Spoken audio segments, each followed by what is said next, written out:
And we are recording. Brilliant. So welcome back, everybody, and thank you for joining us today. I have former intelligence officer, I'll try again.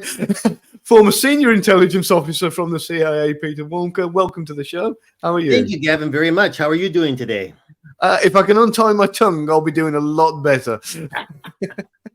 So, first off, I know your time is hugely valuable, so I want to thank you on behalf of the audience that are going to be joining us here today. And I want to start by very quickly plugging your books on Amazon, and I want to come back to them later because you've got a couple. I know you've got the Confessions of a CIA Spy, which I started listening to some of the audio book earlier, funnily enough. And there is another one that you've done more recently as well. Is that right? Right. It was released only 4 weeks ago. It's called Why Are You Messing With Me? A Senior Survival Guide on Fraud, Privacy, and Security. So the first one's more directed toward organizations and their employees. Mm-hmm. And the second one is directed more toward what I consider to be the most vulnerable segment of the population are the seniors that when we're talking about these issues that I'm sure we're going to get into with regarding fraud, security, and how you protect yourself from scammers and people that are out to get to target you for one reason or another. Oh yeah, for sure. What would you say at the minute is the biggest risk in the retail area when it comes to kind of anything from fraud or loss prevention? What would you say would be the oh boy, that's a loaded question because now you've seen on TV, you see a lot of these crash and carry, right, and going into these organized mobs that will go into stores and just take everything out. But I mean, there's also a big loss on online shopping, right? And that hits both the merchants as well as individuals that will get online believing that they're buying something, but it's from the manufacturer, from the realtor. The retail shop, but it's a clone site. It's fake. Are using their credit card to buy something that never arrives, and they can get their money back usually by contacting the issuer of the charge card. But after all, it doesn't matter if you get your money back. That's kind of a fraud, and we're all victims of it because it's going to increase the costs, the prices, and everything, and as it has. Yeah. And this is a thing. There are so many people out there who use this term, a victimless crime. And they say, insurance fraud is a victimless crime. It's not a victimless crime. We all pay, especially when it comes to, like you say, credit card fraud. Absolutely, yes. The way they're doing these websites now as well are, they're absolutely phenomenal. When you say cloned, I mean they're literally identical in every way, and there might be just a small. They might use a Russian Cyrillic for an A rather than the letter A or something along those lines. So it looks, you wouldn't notice if you're not being really, really meticulous and scrutinizing it carefully, especially with the email scams and that kind of thing. Yeah.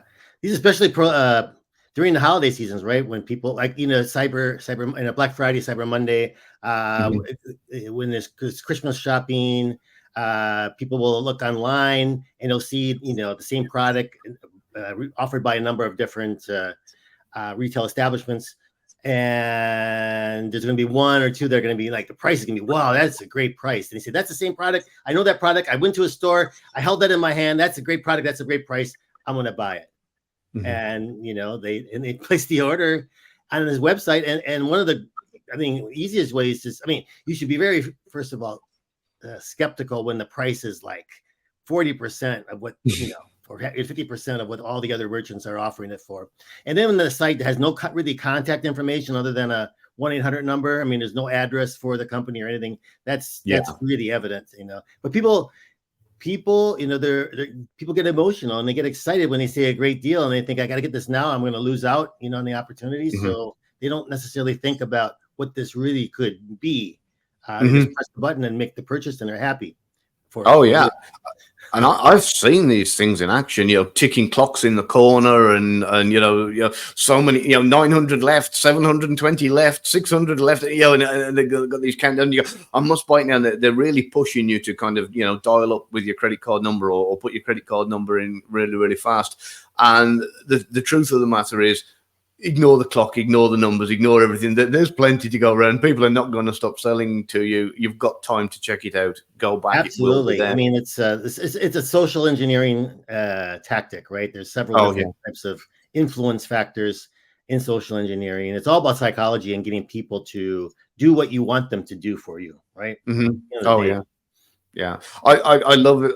The whole everything that is done by. I mean, sales psychology. I love anyway.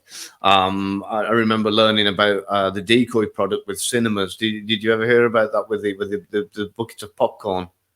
No. Oh, brilliant! So they got 2 buckets of popcorn, and one was $3, and one was $7. So it was a small and a large, and everybody was just buying the $3 one, just having the little one. They weren't paying the $7 for the larger one because it just wasn't worth it. A bit of popcorn. So what they did is, instead of having a small and a large, they brought in a sales psychologist, and he said, "Right, what I want you to do," he said, "I want you to do a medium one." He said, "And I want you to put that up for $6.50." I went, "Well," I said, "And you won't sell any." He says, "That's your decoy product." He said, what people are going to do, they're going to look at the small one. They're going to see this small representation of a tiny cup and think that's not going to be enough. They'll look at the medium one for $6.50 and say, "Hey, do you know what? We'd be better off paying the extra 50 cents and having the larger one for $7. All of a sudden, sales of the large one just skyrocketed. People weren't very often buying the small one, never bought the medium one, and the large one was the best seller. And I can see how that can work very well. Actually. Yeah, I love sales psychology. I mean, I have a degree in psychology anyway, so I love the whole kind of anything psychologically related. And this is my interest in social engineering. One day, you and I are going to have to sit around a campfire and talk about all the different things that are connected to social engineering. I really, really love it. Now, I imagine you've used this kind of tactics a lot in your career. What can you tell us about some of that and how you've utilized it? It was kind of funny. That wasn't until I retired from working for the CIA that I heard of the term social engineering, and I said, that is exactly what I did. Exactly what I did. I mean, at the end of the day, I was out there. I was out, for over 2 decades, over 20 years. I was living and working overseas, responding to requirements for information, intelligence. And the first part, the first stage is, where is this information held? And then what organization, where within the organization, and collecting as much information about, where, how it might best be to penetrate the organization. But what it came down to always was identifying that person, that insider, who could potentially provide me with that information or some sort of facilitate access to that information. So I began to, that was my target, the individual. And I always say that what I tried to do is turn that insider into an insider threat, basically, because it wasn't the benefit of the organization for them to lose this information. It was to my benefit, right? So I had to turn that individual into somebody who manipulate that individual through social engineering techniques to obtain that information. So the first stage is studying that individual. It's really crucial. And I mean, identifying them first was always a little bit of a challenge in the early days, but now we can easily identify that insider by using one simple social media site, LinkedIn. I mean, you can go to LinkedIn and you can find the profile of the individual that you think is best suited, given their access to the type of information, at work, etc. So they begin targeting that individual, and usually it was, getting together with them over a period of time for coffee, lunch, or other social activities. And that was to build trust with them, rapport, but even more importantly, to learn about them, learn about what makes them tick, what are their motivations and vulnerabilities, because, we all have motivations and vulnerabilities, and these change over one's life. And once I could identify those, then I know which ones I could likely leverage in being able to get this individual to do something that I wanted them to do for me. So that was really crucial. And I think I always ask this question of my audiences when I'm speaking to them: what do you think is the number one reason why people are so susceptible to social engineering? And they're like, sometimes it comes out, sometimes it doesn't, and I finally lead them to the answer. It's trust. I say trust is not a bad thing. Trust is crucial for society, because if we don't have trust, we have total chaos. And we see some of that chaos in the world today, right? Yeah. But that's that trust that's a factor. And what really is the danger is that blind trust, when people believe anything and everything that's conveyed to them, whether it's by email, social media approach, text message, or face-to-face encounter, or telephone call. That's when they blindly believe everything, trust everything. That's when that's the best tool for the social engineer to leverage that trust. Oh, for sure. And So I found that in all my relationships, it was true. It was the trust that they wouldn't question things that I was telling them or explaining to them at all, really. When you've kind of got to that, so backtracking to, like, you've established POL, you've or patterns of life, you've kind of got to the point where you're just about to insert yourself into the life of your potential asset.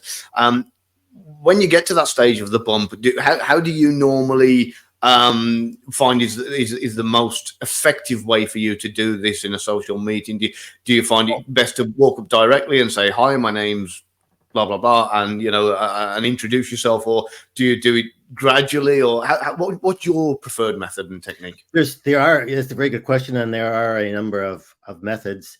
One thing is sort of like being in the same place, same time, and taking advantage of that, or you're kind of like cold calling them, right?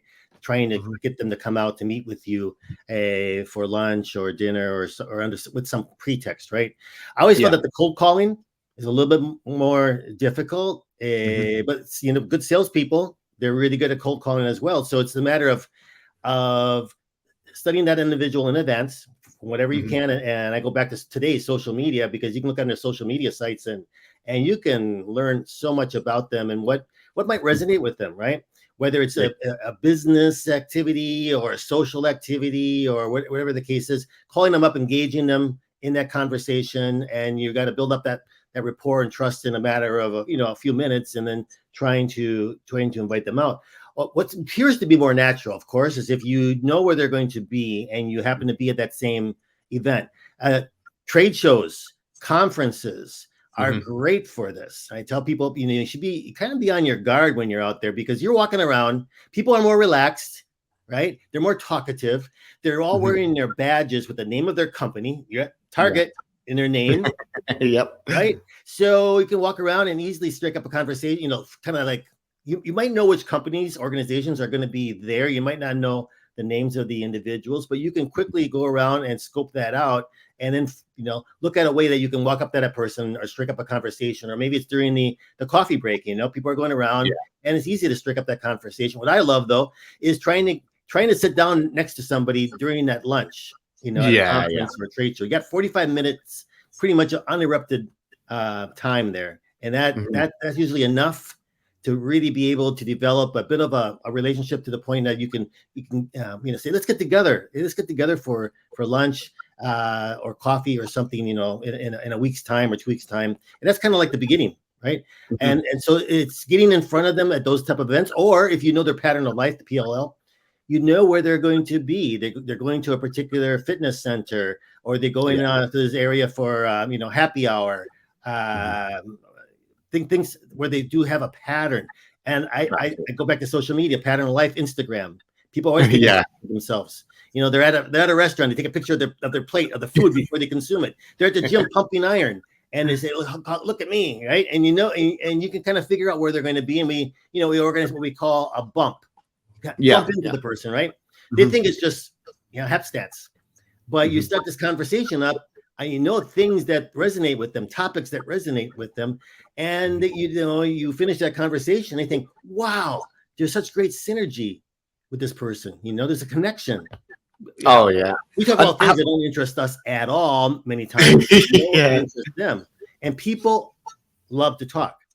Oh, of course, yeah. I'm sure you're familiar with the term elicitation. Maybe a lot of people that listen to this, some maybe not, and it's basically a way to move a conversation onto different topics, and that could be through asking a question, using a false statement or something that gets the person to want to explain something to you or to correct you naturally. And you're doing this intentionally, and you just shut up and you listen. And it's such a great tool to collect Oh, sometimes even very sensitive information regarding them or the organization that they work for. It's a great tool. oh yeah, it's amazing. I love it, and of course, I mean, hasn't our life got so much easier since the birth of social media? Yes, it's so much easier, but at the same time, I mean, from two standpoints, right? Because it's a way for us to collect information on a potential target, and it's also a mechanism for us to I won't say I was going to say attack them, but sort of like target them, right? Yeah, yeah. Reaching out to them. Whatever the social media platform is. I like to use LinkedIn a lot because it's considered more of a professional network. Individuals got it's kind of like a resume on steroids, right? Yeah, exactly. Everything on there, and you can also get a sense of how they're trying to market themselves, and then you can reach out to them by requesting to connect. And most people say they don't connect with people; they only connect with people that they know. That's not true. I think the vast majority of people will automatically connect with somebody that they don't know. They don't see any harm in it, but it's a great tool for us. I mean, we can even create fake social media profiles, and develop those with commonalities with the target.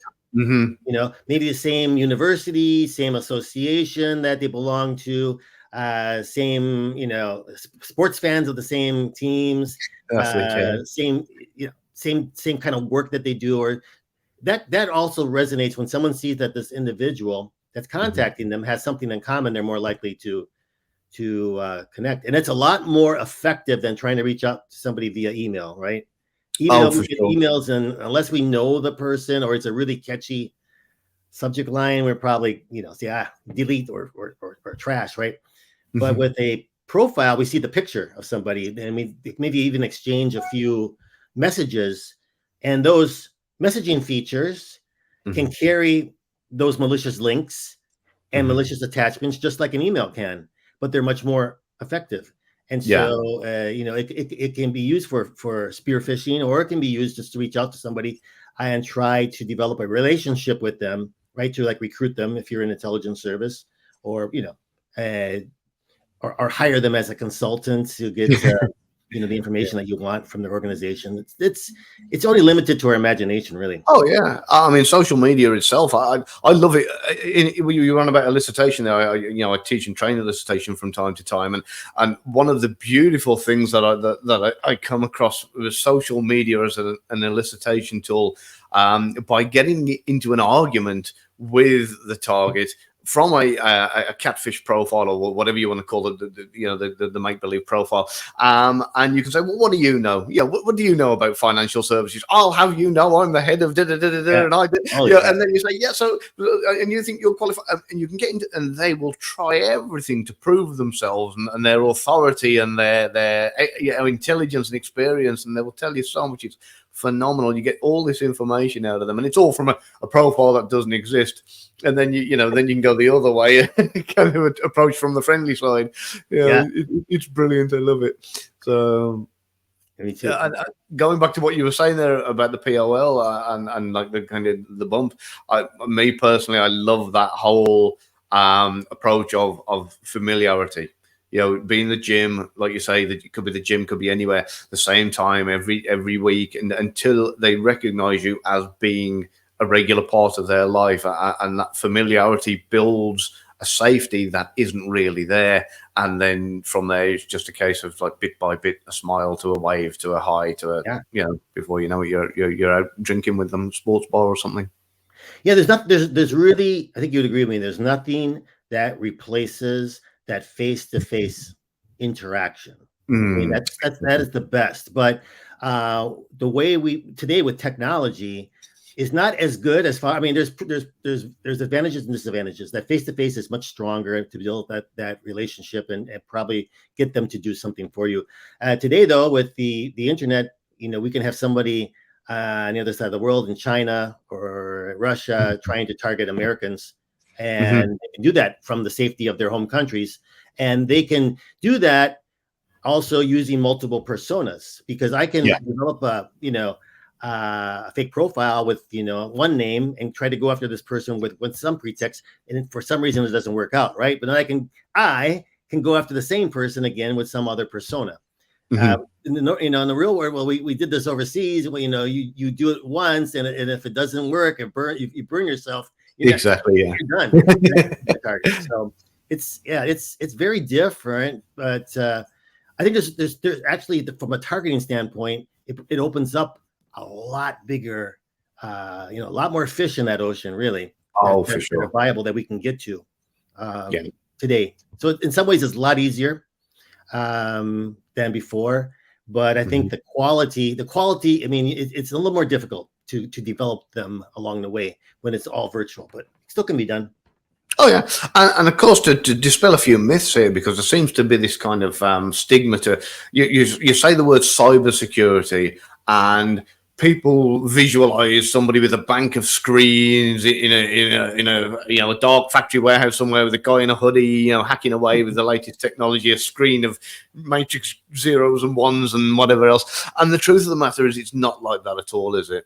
I mean, I'm sure there's some people that are, a lot of the people are doing those things from their house. Of course, they might be, dressed up very casually. But yeah, it's people probably, their neighbors have no idea what they're doing. You don't see them as doing anything. They're coming and going from their house periodically, and a lot of people are working from their homes anyway. So the fact that you run a business out of your house is not anything that's unusual.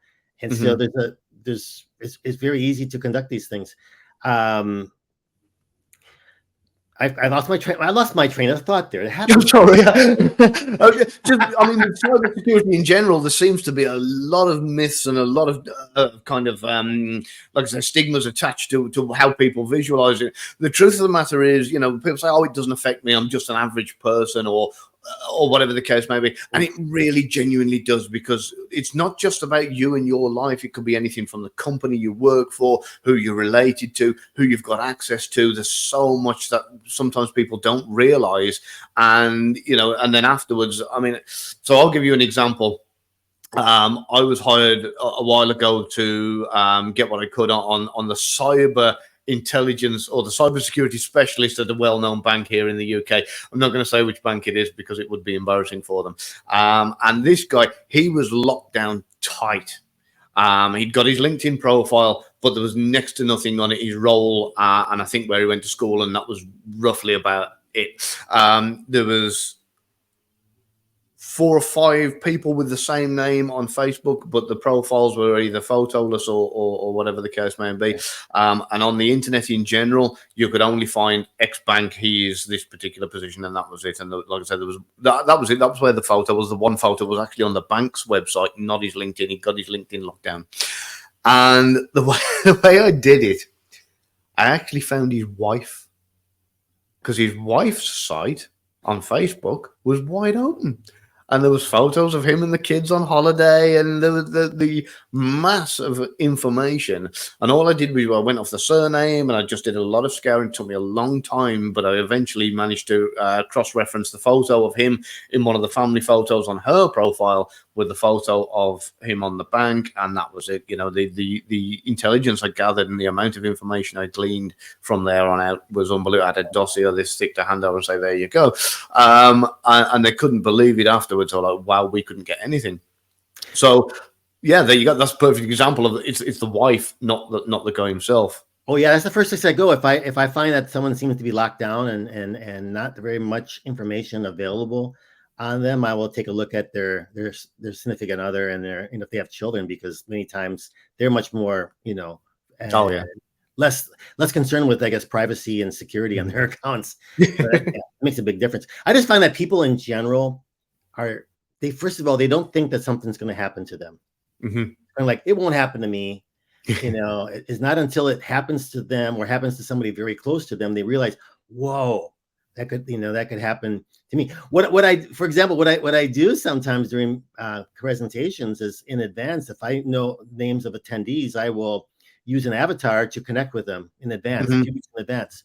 And then that avatar begins also not just connecting, and I would say about 50% of them actually connect with the avatar, and then exchanging a few messages, and then having the avatar send to them a file, usually a PDF file that's corrupted. It's not, it's not malicious. It's just corrupted. It doesn't open, and then they'll come back and ask, "Can you send it again to me?" Then open and send it to my personal email address, and when I show this image of that profile during the presentation, they're like, because at the beginning of the presentation, they're saying, oh, they don't connect to anybody they don't know. And all of a sudden they have connected with this person. And many of them realize that they've also tried to open up the attachment and they were totally taken in. Then they understand, yes, how easy it is that they could be targeted and how easy they could fall for it. I think there's a couple of reasons, though, unfortunately, why this attitude persists of kind of like, I don't have to worry about it. It's not going to happen to me. Or if it does, so what? Is the insurance industry, right? Because insurers are going to cover companies up to a certain, level if they're targeted, if there's a cybersecurity risk. And so it's kind of like, if I have insurance, that's the most important thing. I don't necessarily have to deal with all these things. Or they believe the investment in technology is going to protect them. Yeah. And I always tell, as a social engineer, we look to circumvent technological controls, policies, and procedures that companies put in place thinking that it's going to save them. We find a way around the technology, and that's that human element, right? So I just think that so much money is going into technology, and especially today, I mean, with AI threats and with deep fakes, this is a fantastic playground for fraudsters. It's just, for sure.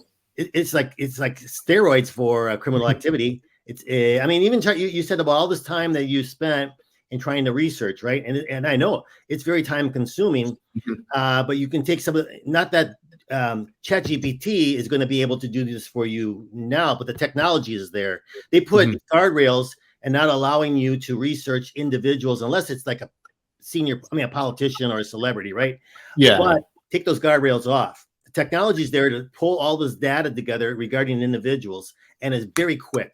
So that's an incredible amount of targeting data and that you get with great efficiency to be able to use in targeting individuals. I mean, that's just one component of AI that good luck in trying to protect yourself from that.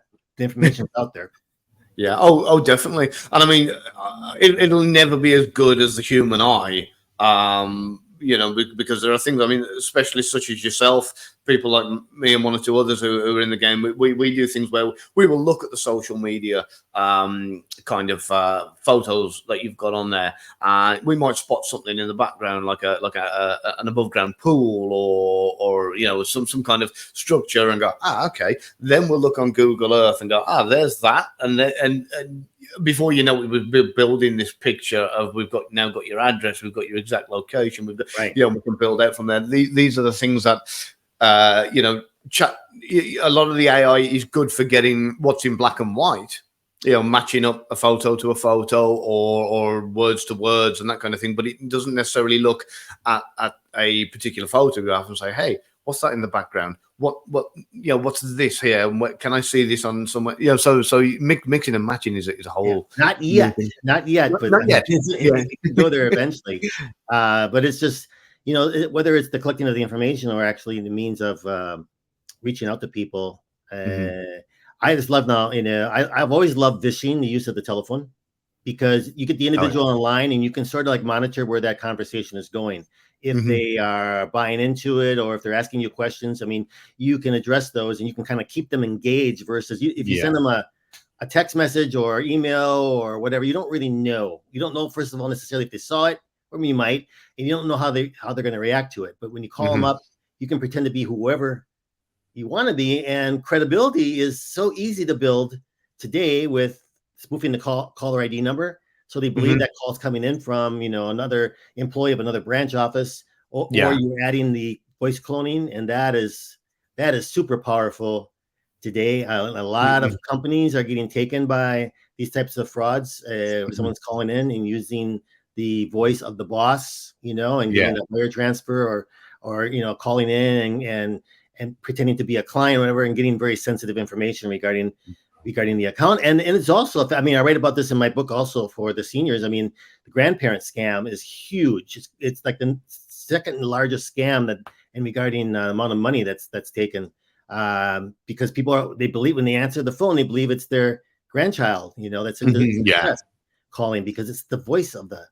That's it. All you need is a few seconds of supposedly a few seconds of sampling of the voice. Yeah, you don't need much at all. It's surprisingly really easy, and you can do the same thing with putting an image of or a video of a face together with somebody. The way technology has come on in leaps and bounds in the last few years is really unbelievable. There are similar things now that over here in the UK where people are getting text messages that they've figured out and they've said, hey, it's your grandson or it's your son and they won't necessarily put that. They'll put, hi mom, I'm in trouble, please put X amount in my bank, here's the sort code and account number, I need to get home quick, or whatever the case may be. Quick time is of the essence, and next thing you know, they're transferring money over because they haven't checked out, or so and it's a numbers game. Oh yeah. Yeah, but it's paying off for them. And then another scam that happened here in the UK a few years ago, they would have somebody set up a premium rate, really high rate telephone number, and it was something huge, like the equivalent of like $50 per minute to dial this number. And what they'd have a well-presented, very polite young lady, and she'd go out somewhere out in the countryside, and she'd go to the first house that she came across. She'd knock on the door. She'd say, hi, I'm really sorry to disturb you. Can you help me out with something, please? I've broken down the road. I just want to quickly call my dad. My phone's flat. Can I just let him know where I am so he can come and get me? And and then somebody answered the phone the other end. They'd dial this $50 an hour number, and they'd be going, yeah, it's what's the address? And they'd be relaying the address, and they'd spend about 15 minutes plus on the phone explaining about what happened to the car and where they are, and lovely nice man's letting them use the phone, and then that'd be it. They'd be gone. Wow, I hadn't heard of that. There's no recourse. I mean, the customer that's gotten. I really don't know, because it seemed to have gone through a phase of happened a lot and then all of a sudden died out. So whether that's something now that the telephone companies have caught onto and resolved, I don't know. But there's lots of these things that you've got to be quick with these, and because they happen. Somebody makes a lot of money somewhere and then they're gone. Which brings me back to this complacency that people tend to have, where they kind of go, oh well, my credit card will give me the money back. I'll get a refund. And I'm wondering, do you think the future will be where perhaps credit card companies might look into, whether you've taken reasonable precautions to prevent this, and say, well, look, we will give you a refund, providing you haven't been, what's the word? I don't want to say sloppy, but like kind of careless, negligent. Yeah, if you've been negligent with your information, and do you think that may be something of the future, where the credit card companies might say, look, we're not going to cover this? Yeah, I don't know. I mean, it's a good question. I think it would be a great idea. I mean, there's some of these cyber insurance companies that will look at that regarding whether or not their customers are in full compliance, or did they do something that was negligent, and that could be a way out for the company to say, I'm not going to cover that.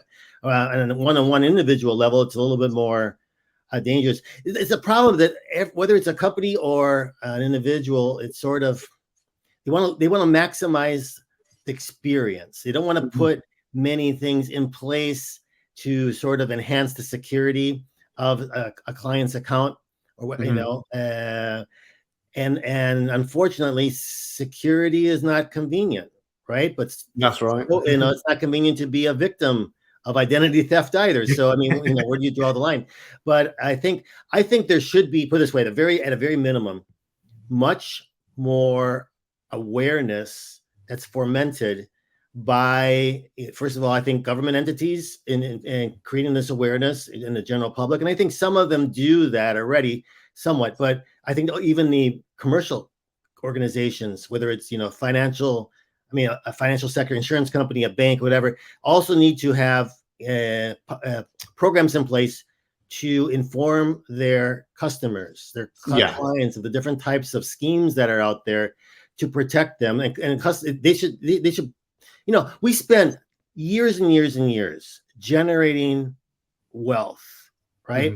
to have something in the bank when we retire that we can, we can retire and still have a quality of life. Yeah. But there's not much focus on wealth generation. There's not much focus on wealth preservation. And I've seen so many cases where people can lose a huge chunk of their life savings in some of these scams, or their entire life savings, because no one has really gone out and tried to educate the public about these things. I posted something on LinkedIn today that I thought, here was a bank that actually was reaching out and trying to try advice to their clients and say, don't react upon every single thing you got right away. Sit back, take a look at it, right? Yeah. And try to verify whether or not this is authentic request, because it's in the bank's interest and it's in the interest of the client. But I think more and more organizations need to do this sort of education of their clients, because it's not happening enough. I speak on this topic of social engineering and the use of deep fakes, and I mean, it's amazing. Even today, if I'm with an audience and I ask them, how many of you have seen a deep fake? And maybe 1/3 of the hands go up. The other 2/3 have no clue what a deep fake really is. It just astounds me.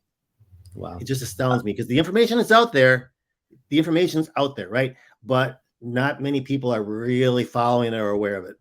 And of course, I mean, we've addressed some other scams. I mean, one here that I don't know whether you've had a similar thing over there in the US, but here in the UK, we have this thing where you'll get a phone call from the bank and they'll say, look, we've suspected fraud on your account. We're not 100% sure, but what we want to do is we want to make sure your money's safe. So they'll say, what we're going to do, we're going to set up an account for you right now, a security account. We want you to transfer all your savings and your money into that account. We're going to freeze these accounts until we've made sure that the fraud has passed, and then when we've checked it out and made sure it's secure, we'll then put all the money back in. And of course, like you say, these older generation, like the grandpa scam, they'll do that willingly, trusting that the person on the other end is the bank or is working at the bank. And I've said to so many people, like you say, what's the term they use? Trust but verify. Yeah, but I say I turn that around, because to me, trust and verify, it's too late. Even if it's fraudulent, you need to verify, then trust. Because if you do it and then you think, oh, I'm gonna check on this, within the next 10-15 minutes, it's too late. It's already happened.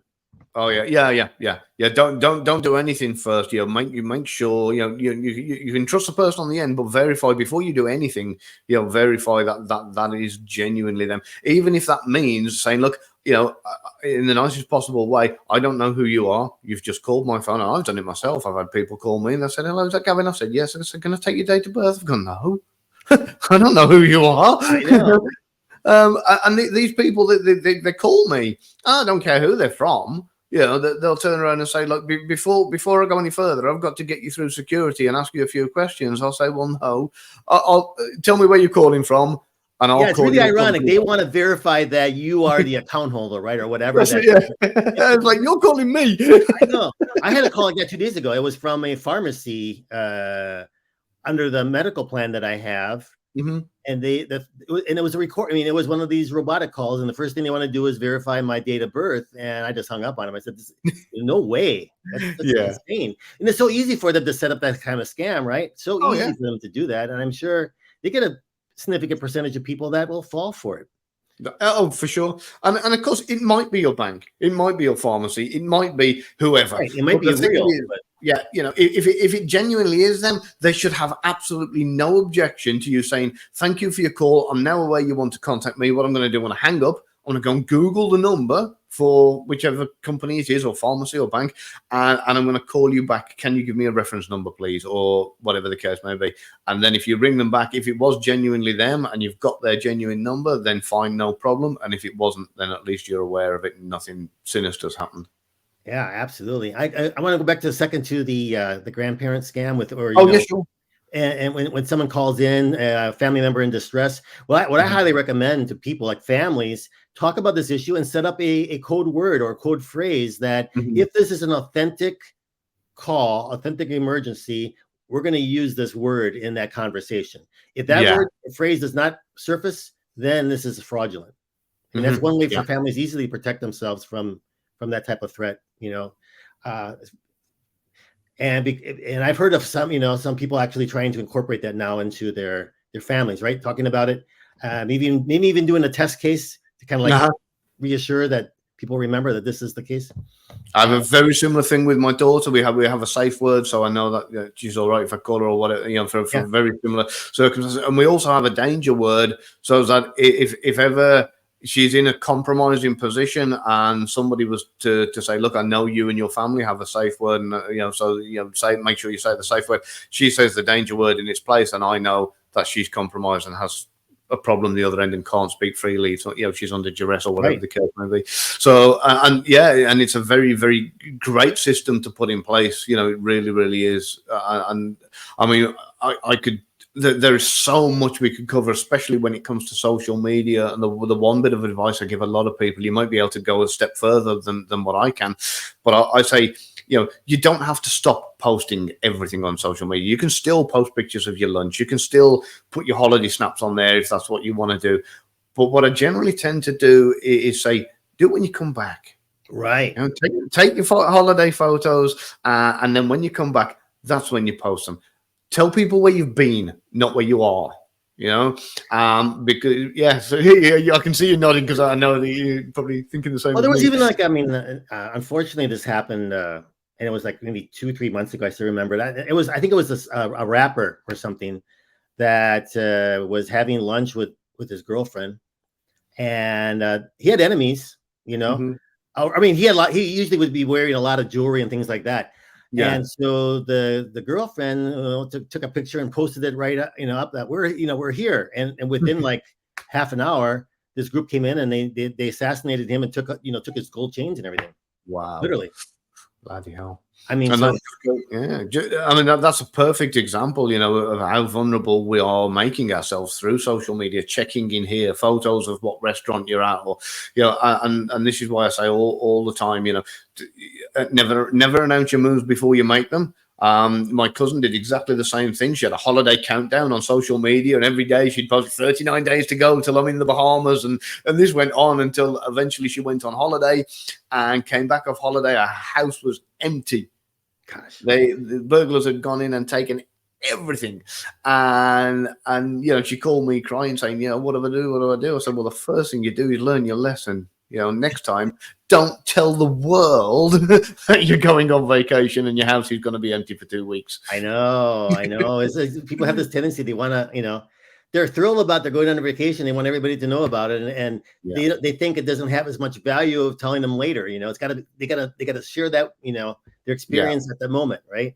It's and it's usually done. My wife did exactly the same thing a few years ago. She got excited. Just booked a vacation for such and such a date, and can't wait. I'm going to be away for my birthday.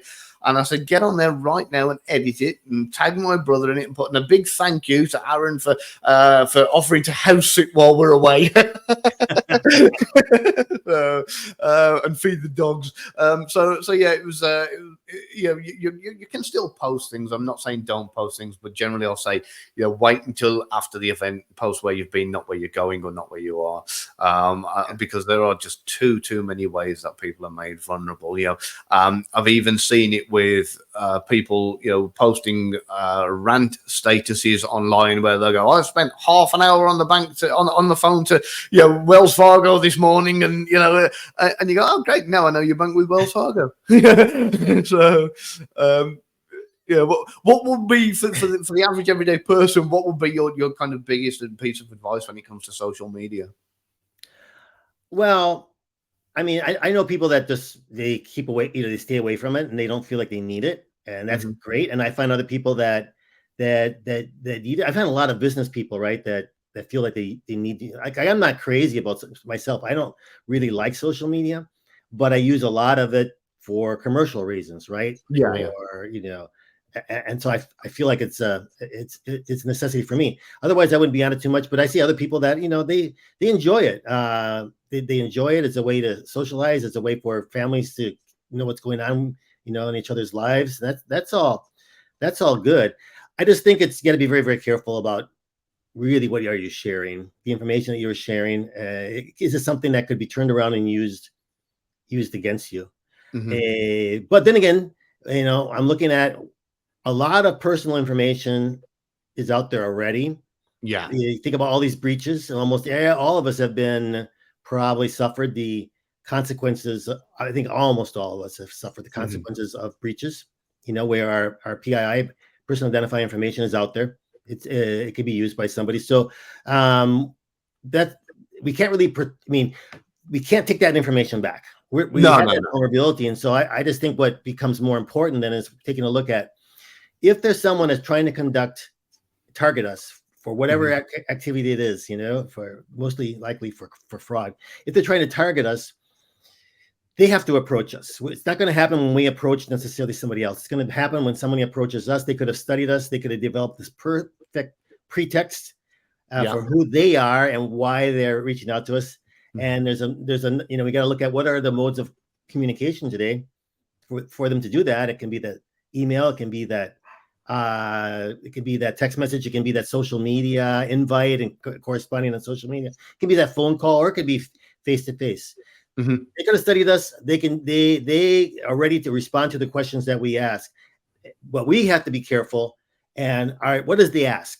What are they asking us to do? We don't have to be paranoid about every single incoming message. But if they are asking us to do something, and if it's fraudulent, it could have dire consequences for us or our firm. That's when we got to stop. That's when we really got to step back and don't take any action in that moment, and then verify, right? Verify before doing anything. So I think it's kind of like how we treat that incoming communication from others more so than anything else, because they're leveraging that psychology, and we just have to be, that's why I like to talk about counterintelligence, because intelligence is going out there and gathering, trying to gather that information, trying to conduct some kind of activity. The counterintelligence is trying to protect yourself from those adversaries.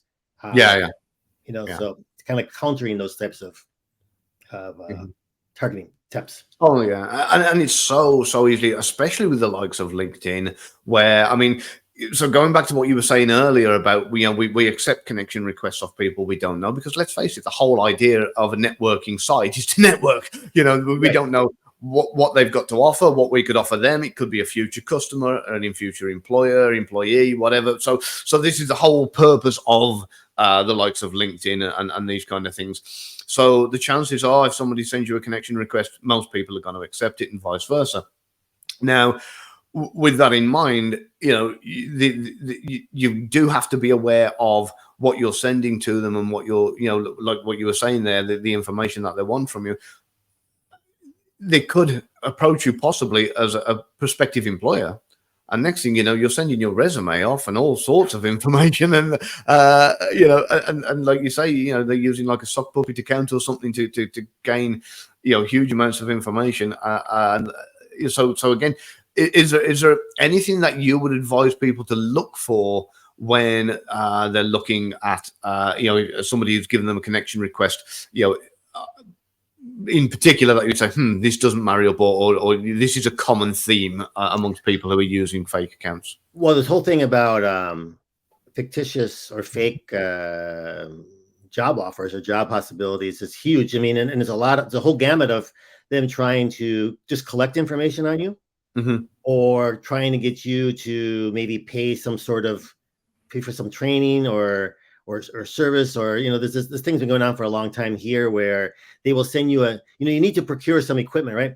So they're going to send you a check, for like $5,000 or whatever, but that check's going to bounce. And in the meantime, you purchased this equipment from maybe some other sites that they've mentioned to you. This is where you need to get it, and so you've just lost $5,000 or $1,000 or more.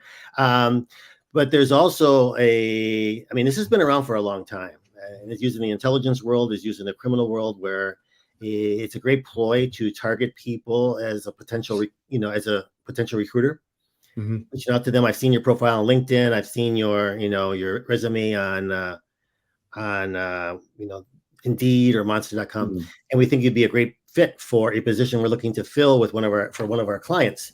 And they're gonna, like, the little carrots they're gonna put out there. The salary and benefits are higher than what you're making now. The title is higher than what you got, and your responsibility is also greater. So even if a person was not looking for a change in jobs, what do they have to lose So by, it's still learning more about this?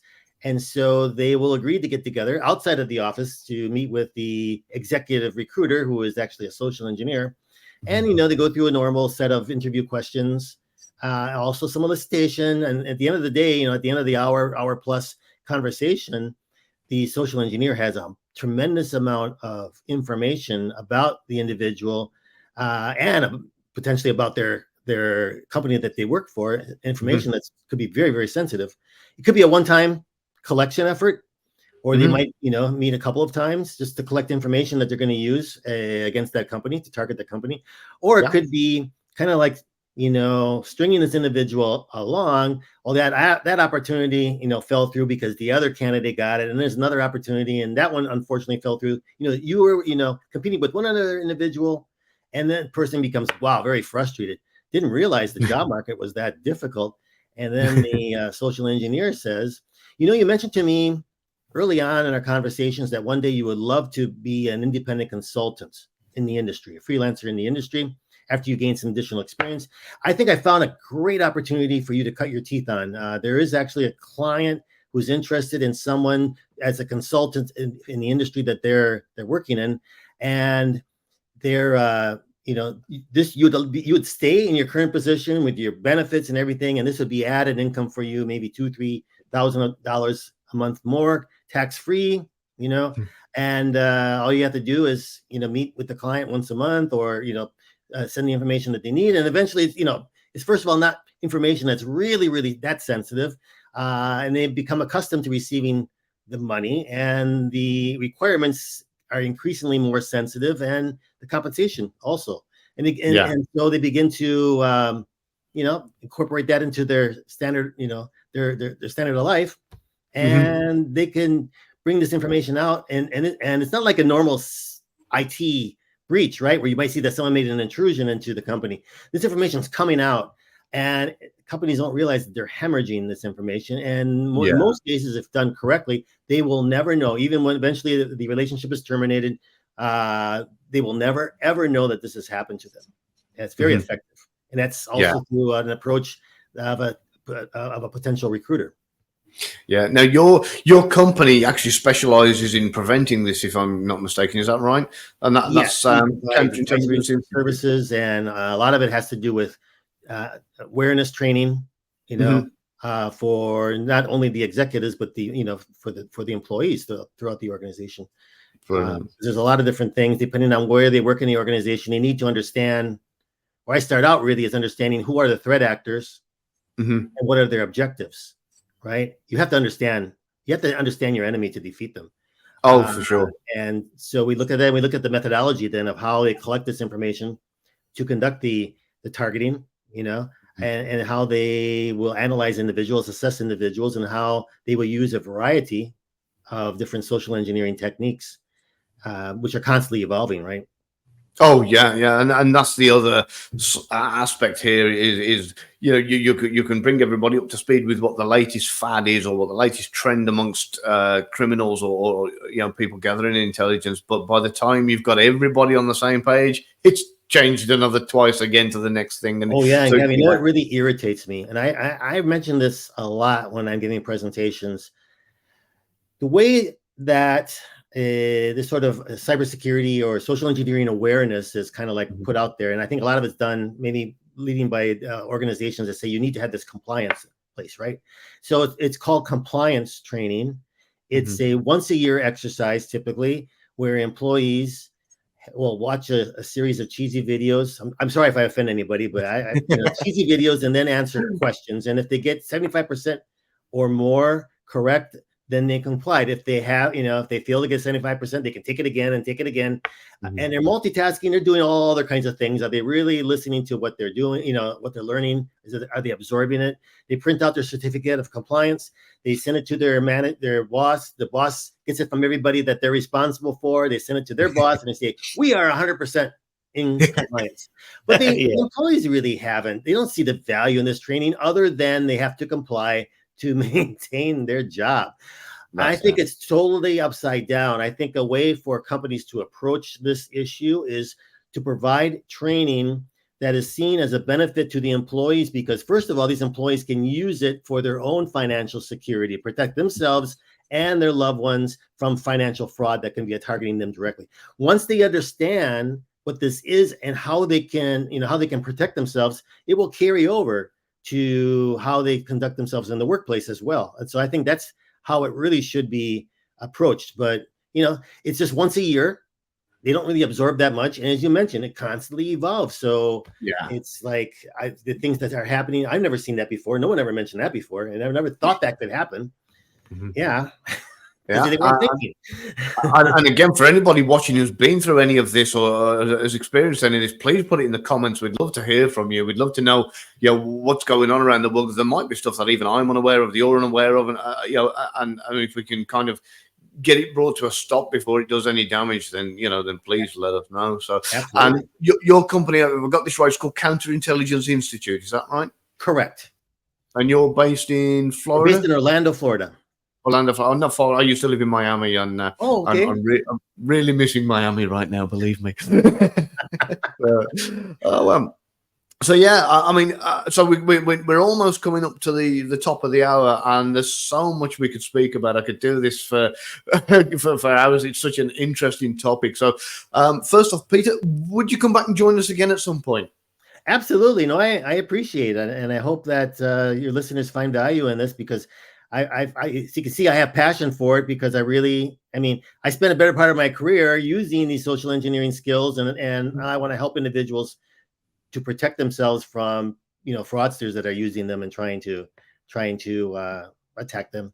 So I feel it's my mission. I really enjoy it, trying to educate people. Well, I'll put links also to your books on Amazon in the show notes as well, so people can, if they want to check out from either the public point of view or the corporate point of view, they can have a look and get your books. And then if people want to get in touch with you directly for your services, where's the best place for them to go?